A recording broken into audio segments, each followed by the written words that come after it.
मी बघूया आज मनसे प्रति महापालिका सुरू करणार आहे।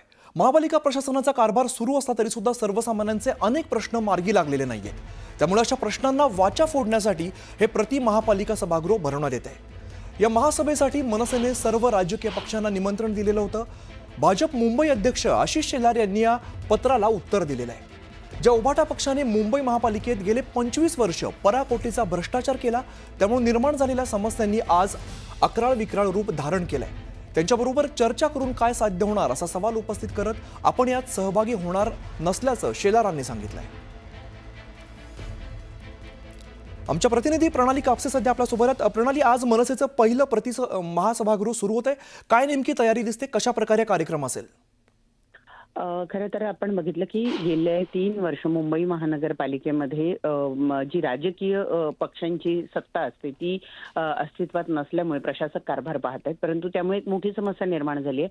सर्वसामान्य नागरिकांना त्यांचे जर प्रश्न मांडायचे असेल तर त्यांना कुणीही लोकप्रतिनिधी नसल्यामुळे ते प्रश्न मांडता येत नाही, आणि म्हणूनच मनसेने ही अभिनव कल्पना आजपासून राबवण्याचं ठरवलेलं आहे। दर 15 दिवसांनी मुंबईच्या एका भागामध्ये हे प्रति महासभागृह भरवलं जाणार आहे। त्याची सुरुवात आज केली जाते। आज पहिलं सभागृह हे मुंबईच्या सीएसटी परिसरामध्ये मुंबई महानगरपालिका च्या समोरच्या बाजूला मराठी पत्रकार संघाचं जे पत्रकार संघ आहे त्या सभागृहामध्ये आज हे प्रतिमहासभा भरवली जाणार आहे। यासाठी मनसेने सगळ्या राजकीय पक्षांना निमंत्रण दिलेलं होतं। मुंबई महानगरपालिकेमध्ये ज्यांचेही नगरसेवक आतापर्यंत राहिले अशा प्रत्येक पक्षाच्या प्रमुखाला ही पत्र मुंबई अध्यक्षांना हे पत्र लिहिलेलं होतं। त्यापैकी केवळ भाजपनं उत्तर दिलेलं आहे, आणि ते उत्तरही देत असताना आशिष शेलार यांनी या पत्रामध्ये लिहिलेलं आहे की ज्यांनी 25 वर्ष मुंबई महानगरपालिकेवर सत्ता गाजवली आणि हे करत असताना त्यांनी पराकोटीचा भ्रष्टाचार केलाय।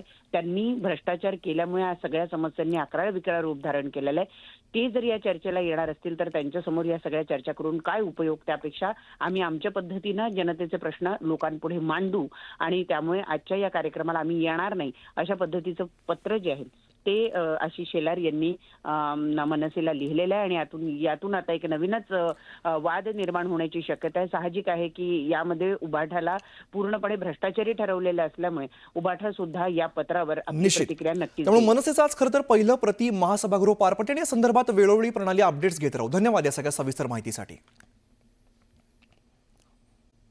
इकडे सोलापूर दौऱ्यावरती असलेल्या पालकमंत्री जयकुमार गोरे यांनी सोलापुरातील पाकिस्तानी नागरिकांबाबत माहिती दिली आहे।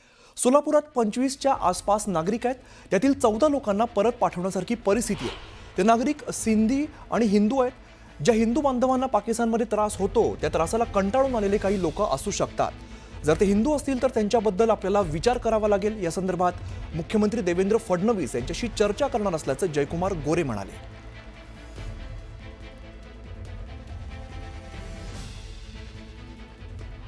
सोलापुरामध्ये साधारण माझ्या हिशोबाने 25च्या आसपासचे नागरिक आहेत।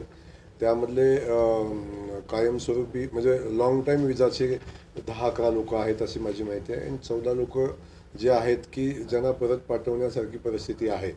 परंतु आत्ताच माझं CP महोदयांशी चर्चा झाली, ते सिंधी हिंदू असं